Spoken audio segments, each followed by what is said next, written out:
जे आमचे मिस्टर त्यातले झालं होतं त्यांना 2 महिने पुढेच नाही गुण आला. आम्ही इथं आलो खांची मॅडम आम्ही इथं ट्रीटमेंट केली. आमचे खूप चांगले झाले पेशंट. पॅरालिसिस कसा झाला होता?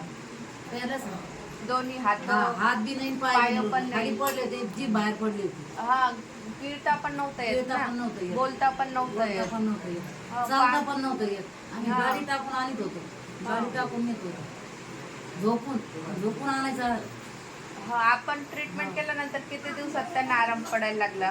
लगेच 15 दिवसाच्या आता भरपूर आराम झाला. 15 दिवसात ते खायला लागले, बोलायला लागले थोडं थोडं.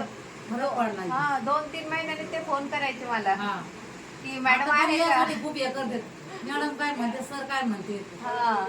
आल्यामुळं हाऊस वाटते ना आता जवळपास 4-5 वर्षापासून त्यांच्या मेडिसिन बंद झाल्या, तरी त्यांना काहीच त्रास नाही. बीपीचा आहे, रक्त पातळ होण्याची गोळी ते आता त्यांचं चालू आहे. बाकीचं दुसरं काहीच नाही. आपलं होमिओपॅथिक औषध पूर्ण बंद केलं आपण, काहीच नाही. आणि आता ते ट्रक चालवतात, गाडी चालवतात, ट्रक चालवतात, सगळं करतात. पूर्ण नॉर्मल त्यांचं सगळं ट्रीटमेंट करतात आणि बोलणं व्यवस्थित झालेलं आहे. त्यानंतर तुम्ही परत 1-2 पेशंट पाठवले होते, ते मला वाटतं त्यांचं पण वय बरेच होतं, गेले ते बरे होऊन गेले, पण बरे होऊन गेले.